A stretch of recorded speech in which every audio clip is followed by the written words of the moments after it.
How long do you think it's going to be before they make the announcement that we've had contact with outer space and they call for... What?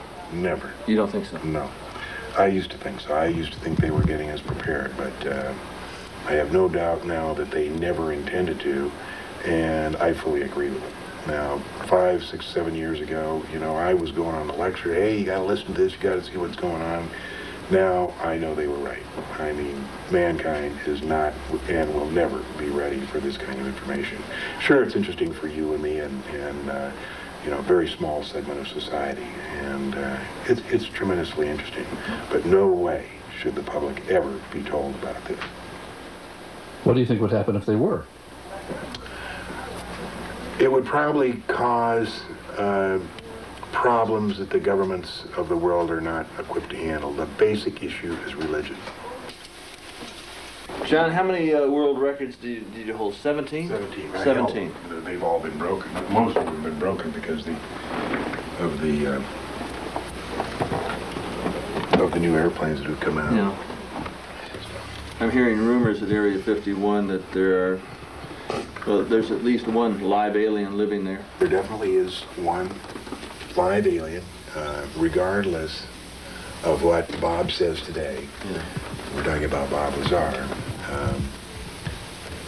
During December and January, December of 1988, January of 1989, when he was working up there, he sat right in that chair whenever he'd come back from the test site, and he'd tell me what he saw. And I'll never forget the January of 1989. I was sitting at that desk writing out checks, and he comes in and he said, "John, you will never know what it's like to see your first alien." Could you relate the you know, the times you went up there with the Lazar looking for craft yourself? We went up twice. The first time was not. The first time he knew it was going to fly. He knew it was going to fly just after sunset, and that was March 22nd, 1989. And we drove up there with Gene Huff, and we had my motorhome. And we pulled in just as it was getting dark, and I was setting up the Celestron scope. And they were outside looking. They said, "Here it comes." And you can see this real bright light coming up from behind the range. So I got the Celestron scope hooked up and got it focused in, and had, you know, like maybe about 15, 20 seconds. I don't have the scope here, but it's 8 inches, and it's a huge scope, and the disc, you know, pretty much filled the field of view, and it was tilted like about 30 degrees. It was kind of yellow-orange, and it was kind of diffusing, and I just saw it just as it started to go back down the mountain. And we waited a couple hours that night and didn't see it again. The next Wednesday night was March 29th, and I was on a flight with American Transair stuck in Minneapolis. And that's the night I phoned Bob and said, "What's going on?" He said, "We're going fishing." And I thought, oh, neat. And that was his code word for we're going up to Groom Lake. Well, several weeks later, when they took him up to Indian Springs, with a gun pointed in his head, they said, "Oh, that comment about going fishing, boy, it sure took us a long time to figure that out." They were pretty sarcastic over it. You know, they were taping both our phones here. Anyway, that was the night that they got the film of the saucer stitching its way across the sky, the night sky that George Knapp and a few others used. Incidentally, the first night we were so excited that the video camera stayed right on the bumper of the motorhome. It didn't get pointed at it.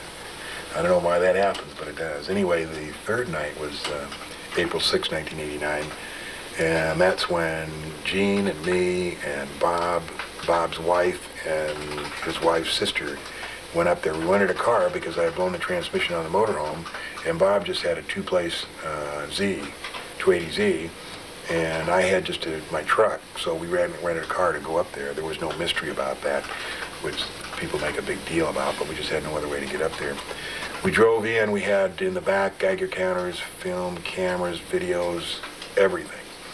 And as we drove down Groom Lake Road at that time, we thought that the legal cutoff was that road that comes down from Mailbox Road.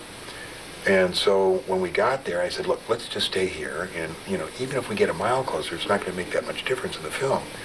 And they said, no, let's go on. So we went another couple 100 feet, and we had the lights out.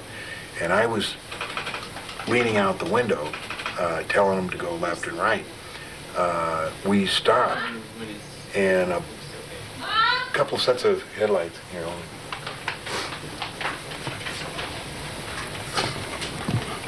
as we stopped, a couple sets of headlights came on in front of the vehicle, and we decided to run because I thought we were in illegal territory. As it turns out, we weren't, and we could have all avoided a lot of trouble. And Bob never would have lost his job, and I never would have lost mine if we'd have just, sat there and let him walk up to us. But the fact is, we thought we were in illegal territory, and we turned around and we started going 90 miles an hour down the road with them in hot pursuit. We almost made it to the highway, but they had sent another Bronco around and cut us off. And when we saw him coming down the road, we stopped. Bob ran out in the desert. I jumped out and started setting up the telescope, and that's when the first Bronco came to a halt. And I ran up and threw my hands against the top of the car, and I said, holy smokes, you guys aren't dopers, are you? You scared the hell out of us out here. And they get out, and they all were armed with machine guns. They stand around. There was like 4 or 5 of them, and they stood at port arms around us. And the one guy said, what are you guys doing up here? And we said, we're just looking at the stars. He said, well, why did you run? And I said, like I said, we thought you were dopers. And he said, well, we're not. We need to see some identification, and we showed him some, we had to give him our social security and the driver's license, and he ran it, and all this process took about 30 minutes. And he said, we can't kick you off the range here because it's BLM land. He said, but we'll make it awful uncomfortable if you stay here. So they turned around and left. We stood behind the car waiting for about 15 minutes, and then Bob comes out of the desert. And we start talking about all the stuff that we'd done, the 3 weeks before, the 2 weeks before, all the stuff that we had done that night, all the preparation and everything, not realizing that all the time they had just gone about maybe 100 meters down the road and were filming us in infrared and listening to us with a parabolic microphone, all of which was made readily apparent to Bob the next day when he was taken up to security. But anyway, we had no idea this was going on, even though there were several real good clues. And one was, one of the guys down there dropped a scope. And we not only heard it, but we saw it, and we saw a cigarette. But nobody ever decided, I don't even know why we didn't go down and investigate. But the fact is we didn't. So anyway, we packed up our stuff and went out on the road. And as we got to the highway, we were stopped by the Lincoln County Sheriff, Doug Lamoureux, who has since become a good friend. And he kept us there for an hour. He wanted to see in the trunk, but we wouldn't let him in there, mainly because that was where the gun was that Bob had taken out in the desert. But anyway, it seems that Lamoureux knew exactly what was going on. He wanted to know why there was 5 people in the vehicle now and only 4 on the test site, and he wanted to know where the gun was. So obviously there was communication between the security forces on the test site and the sheriff. Anyway, we stood there for an hour. Nobody said anything. And finally, to bring this all to a halt, Bob decided to confess that it was his gun, and it was in the trunk. And I saw him walking to go ahead and do it. And at that split second, Doug said, okay, look, here's what we're going to do. I've been advised to release you guys, but we don't want to ever see you here again, ever. And he let us go. And it was a real quiet ride home that night. And the next day, Bob's boss, Dennis Mariana, called him up and said, Bob, I'm going to pick you up. Don't go to the airplane. Don't go to the EG&G. He picked him up. He drove him up to Indian Springs, which is this site of the entire security for the test site. And they actually pulled him out of the car with a gun in his head and a gun in his ear and said, Bob, when we gave you the security clearance and told you this was a secret, it didn't mean you could tell all your friends about the flying saucers. Now, do you want to work with us or not? And he was non-committal. And for the next few days, he was making up his mind. And I think the reason he decided not to continue working up there was the fact that the last 2 trips that he made up to Groom Lake, he could remember flying up and flying back, but he couldn't remember what they did. And the mind control program that they have for the people that are involved up there in very, very classified programs is disconcerting. You can remember everything you have to when you're up there and working and everything, but when you come back, you can't remember anything. All you can remember is getting in the airplane and coming back. And that was real disconcerting to Bob, who has an IQ of way over 200. And the tunnels that are going from the Groom Lake facility, it goes out across and underneath the Tickaboo Valley, as I understand it. They're 70 feet across. I don't know too much about the tunnels, but we did find a new base out there. It was kind of interesting. I heard about it in 1983-84. A friend of mine was in construction, and he was up there working on TTR, Tonopah Test Range. And I was pumping him, and I said, "Hey, anything else going on up there?" He says, "Yeah, as a matter of fact, there is." He said, "Over on another range, they're building something."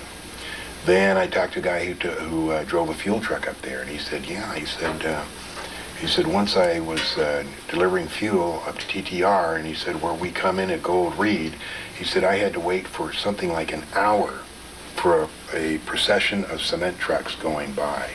He said, "It was just unbelievable how many cement trucks there were." And the facility is called Sandia, and I'll show you where it is. It's in Paiute Mesa, and they started in 1980, and they finished in 1987. I did a little story down here on Channel 3 about it. And a guy called in after the newscast and said, "Yes, I'm from, originally from El Paso, and I was hired to work on Sandia." And he said, "Yes, we started in 1980, finished 1987. It's totally underground. You can't see anything above ground, and believe me, I've tried, even though the closest point you can get to it on the..." You're going to show me the picture? Or where? Which ones? The location of it. Yeah. The closest you can get to it is 25 miles. And it's a long ways. The guys that fly into it say that when you land there, and I'm talking about EG&G Special Projects, they take the passengers in and out. They say you can't see the runway until the last second. And then they land. They're not allowed to ever get out of the airplane, like up at Groom Lake, they can go to the cafeteria. At this place, they have to sit in the cockpit. They're not allowed to get out. When the passengers get out, he said they just go behind a little knoll and disappear. I'm sure there's stairways or whatever, but there's nothing. You can't see anything up there. It's very well hidden. And during the Gulf War, a friend of mine talked about it. I think this technology of hiding runways came about in 1980 because I heard about it then, but I didn't have any examples during the Gulf War. During the Gulf War, I worked for a cargo company that did a lot of flying into the Gulf. And although this didn't happen to me, it happened to a friend of mine where he got down to Cairo and got just south of Cairo about 100 miles and got vectored by the American Airwax for delivery of what was in the airplane. And it was at night, and they couldn't see anything, and he was told when to put his flaps down, when to put his gear down, and at 500 feet, lights came on, and he landed there. They unloaded, took off, and went on his way. Since we navigate by inertial guidance, he knew exactly where he was, and he had occasion like a week later to come over the same spot, and it was just the middle of the desert. There wasn't a trace of anything, nothing. So they have really good capability of hiding runways. Now, people think Groom Lake is a one-of-a-kind facility, and it is a very big secret facility. But like in 1980, there was 30 other what they call AXOs, aircraft access only. You can't drive in it. In 1980 there was 30. So today there may be more. There may be more. There may be less. But this Las Vegas, this Highway 95. This is 93. This is Mercury. This is Beatty. These are the places where I was trying to hike up to. They were the closest to the border that you could legally look into Sandia. Here's Sandia. When they built it, they put this extra little security range around here. There's absolutely no indication that anything is there except an enormous power line going right into there, and it just stops now. Coming from where? Coming from down here, maybe down as far as here. This whole area is NRDA, where they originally built the nuclear rocket. All that facility is there. This is the famed Yucca Mountain where they want to store stuff. This is Groom Lake. That's the news strip there. TTR is up there. The orientation of the runway is there. On December 23rd, I was flying a mail contract in a DC-8, and I came by this way, just to the north of here, going into Oakland, and I tuned in Dreamland 120.35. As a matter of fact, if you want to listen to it going in and out, I can put it on the scanner, because I got a big antenna that goes here. So it was about 5:30 in the afternoon, real cloudy, real dark and everything, so I just turned on 123.35 and said, Dreamland, Dreamland, John Lear and Bob Lazar wish you a Merry Christmas. And you know that nobody answered me. The Frankenstein factories where they create alien-looking There's no beings. question about it. I had a friend that worked up at the test site who went to work in the 80s, the early 80s, late 70s and early 80s, over in Saudi Arabia for one of the major contractors over there, Salam bin Laden. And he had a lot of strange things happen. He came back, you know, and before I got into this in 7 years ago, I was relatively straight. I mean, I, you know, did my stint for the CIA. I believed in, you know, God and apple pie and Chevrolet, and, you know, flying sausage to me were, I mean, just, you couldn't even mention it. You know, I wasn't interested then. So we sat down in the early 80s at my house over on the other side of town, and we're kind of saying, you know, what's going on, and nothing, and there was kind of a lull in the conversation. He says, John, what do you know about, I can't think of the word. We were talking about genetic engineering. What is it when they create a human? Cloning? Try to be, oh, yeah, he said, Cloning. He says, John, what do you know about cloning? And I said, you know, nothing. I mean, this was so far out to me. And he said, just let me tell you, it's all real and it's all happening. And this is from Cecil McMains, a guy who's so down to earth, who worked on the SR-71, who did a lot of stuff, you know, and he would never, ever come out with something so unusual as that. So they have Frankenstein, the missing kids, the milk carton kids. You know, I used to talk a lot about that, and there was a lot of kids that were missing in like 83, 84, 85, and it's my understanding that the FBI discontinued annual reports of missing people because Well, there was a million that were missing, and then actually about 80 or 90,000 that just simply disappeared. I mean, they didn't wind up as prostitutes on Hollywood Boulevard or as sex slaves or in some shallow grave. There's 80 or 90,000 that just simply disappeared. Yeah. We have both seen the film that was taken out of the Dulce facility. Why would somebody make pictures like this showing the creation of some sort of alien being? And this is a facility. This is a facility that's run by the United States government. I mean, with your tax monies. I've heard Hamilton talk about the Dulce facility, and I've also heard about, you know, genetic engineering programs at Area 51. Yeah, there's no question that Dulce exists. You know, I was the one that kind of led the research on that. I was at a meeting in Crestone, Colorado, and Tom Adams handed me a letter from a lady who lives in Las Vegas, and she was the one that tipped us off that this thing existed. So I talked to her, and she knew the location of some photos and videotape that had been taken inside Dulce by a guard who escaped during what they call the Dulce Wars of 1979. He used to contact her every 6 months, and he said, if I ever miss contacts 2 in a row for a year, you can go after this box, which they had hidden somewhere here in Nevada, that contained 6 minutes of videotape, 25 black and white photos, and some other documentation about what went on in Dulce. About 2 years ago, he did turn up missing. We never heard from him. And I think there was like 12 or 13 attempts after the box, but it had been hidden maybe at least 10 years ago in the terrain and the foliage, and everything changed. I don't think they ever got it out. He said on level 5 you'd walk on by and people would be in cages and screaming and begging for help, and he was told I heard that. to walk straight on through and not look or pay attention. Yeah. These people are all mad. I heard that. And then from another source, Air Force engineering source, I heard that when he went there, they referred to it as Section D. And then Bob heard it referred to when he was up at the test site just once, and somebody said, mentions something about it being shipped to Dulce, but that's the only reference he ever heard to it. Now, I call these, the guys who are working in the facility as Igors, the invisible government's obedient robotons. It really is a Frankenstein factory. I'm hearing rumors at Area 51 that there's at least one live alien living there. There definitely is one live alien, regardless of what Bob says today. Yeah. We're talking about Bob Lazar. During December and January, December of 1988, January of 1989, when he was working up there, he sat right in that chair whenever he'd come back from the test site, and he'd tell me what he saw. And I'll never forget the January of 1989.